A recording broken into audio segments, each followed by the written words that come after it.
Hello and Jai Hind students.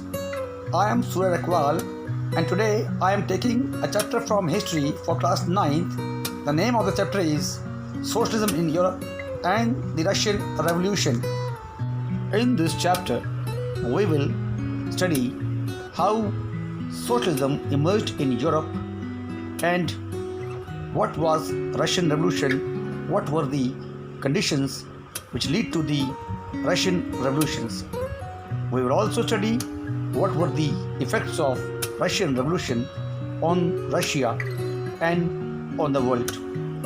After the French Revolution, the powerful ideas of freedom and equality circulated in Europe.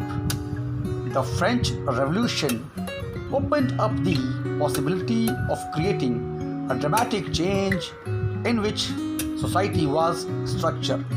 Remember, you know what kind of society was before the French Revolution. The society was divided into the aristocrats, that is nobility, clergy, and the third state, which included peasants, small businessmen, working class. You also know that the people belonging to the third estate lack all the rights, all the political rights, all the economic rights. They were exploited, whereas clergy and nobility enjoyed their life of luxury, and they were privileged class. In many parts of the world, including Europe and Asia, new idea about individual rights and who controlled social power began to be discussed. The idea of equality, idea of individual rights, idea of a elected government even came to India. In India, Raja Ram Mohan Roy and young Desrosiers talked of the significance of the French Revolution, and many others debated the idea of post-revolutionary Europe. The development in the colonies in turn reshaped these ideas of societal changes. Whatever happened in France had its impact on rest of Europe. The society started transforming. Ideas like liberals, radicals, and conservatives started appearing in Europe. Now let us understand the ideas of liberals. Liberals believed in a nation in which all the religion should be tolerated. Dear children, you must know that in Europe there were many types of Christianities.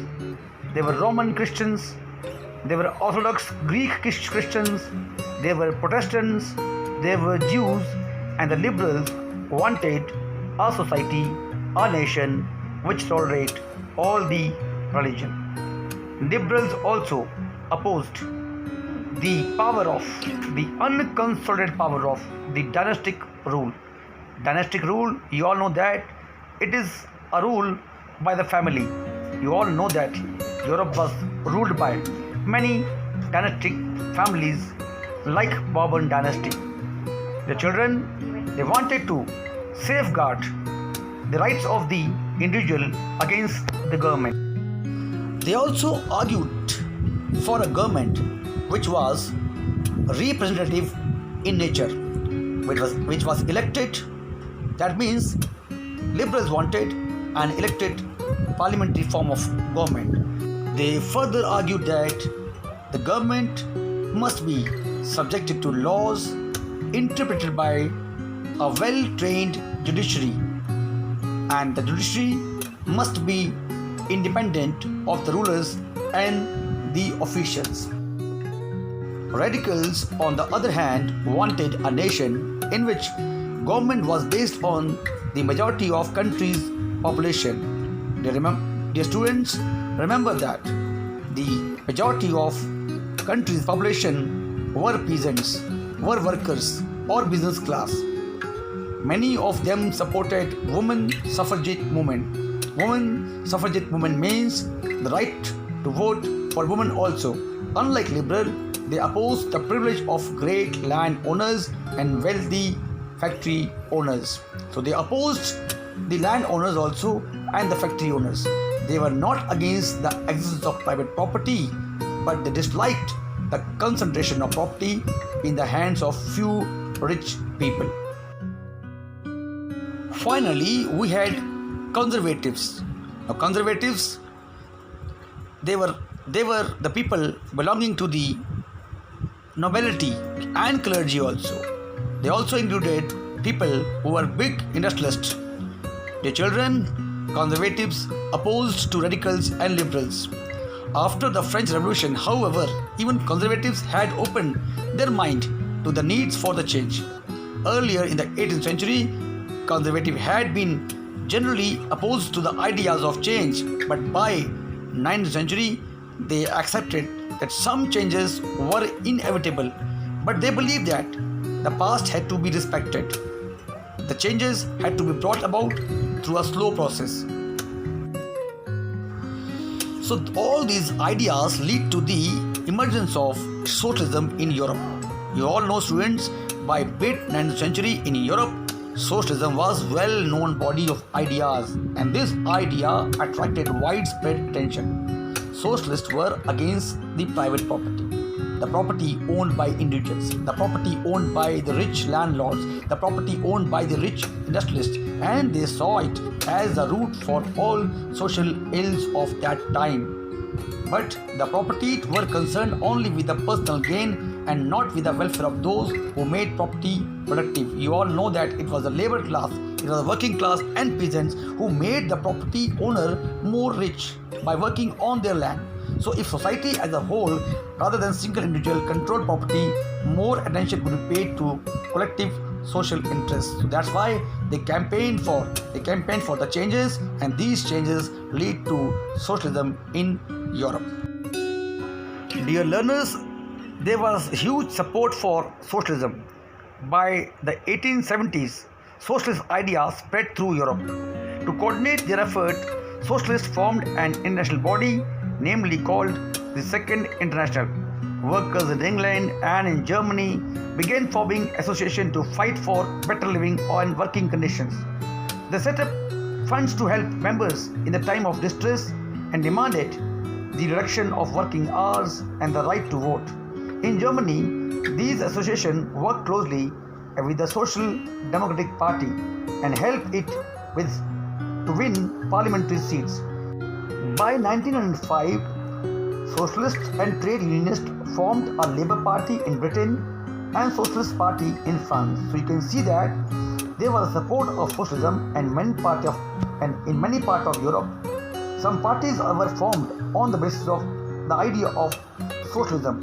However, till 1914, socialists never succeeded in forming a government in Europe represented by a strong figure in parliamentary politics. Their idea did shape the legislation, but the government continued to be run by the conservatives, liberals and radicals. Moreover, Industrial Revolution also led to social changes in Europe. It was a time of profound social economic changes. It was a time when new cities came up and new industrialist regions developed, railway expanded, and industrial revolution occurred. Industrial Revolution brought men, women and children to factories. Work hours were often long and the wages were poor. So it brought to the situation in which all men, women, children suffered the same problems. You remember that in the earlier Europe, there were difference between men and women. But after Industrial Revolution, both men, women and also children had to go through same situation, same long working hours, low and poor wages. Unemployment was common, particularly during the times of low demand for industrial goods.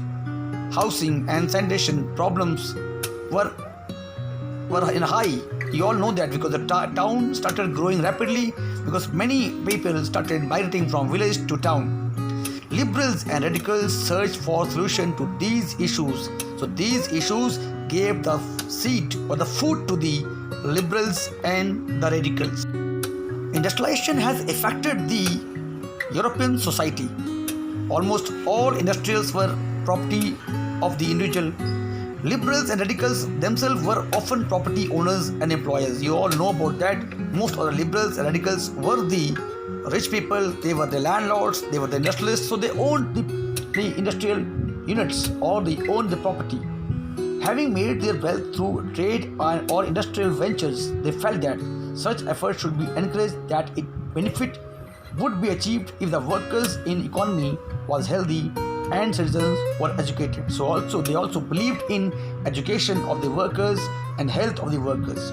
Opposed to the privileges the old aristocracy had by birth, they firmly believe in the value of individuals' effort, labor, and enterprises. So that means they wanted more liberty, they wanted more freedom to invest in industries. Also, to value the individual efforts. If the freedom of individuals was ensured, if the poor could labor and those with capital could operate without restraint, they believed that society would develop.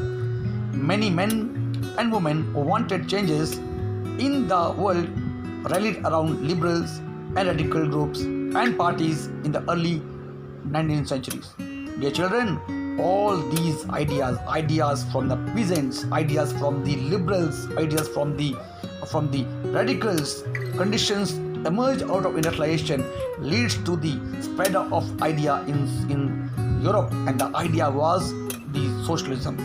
Well, this is all for this topic, the socialism in Europe. We will meet you in the next class and we will study about the Russian Revolution. Till then, Jai Hind.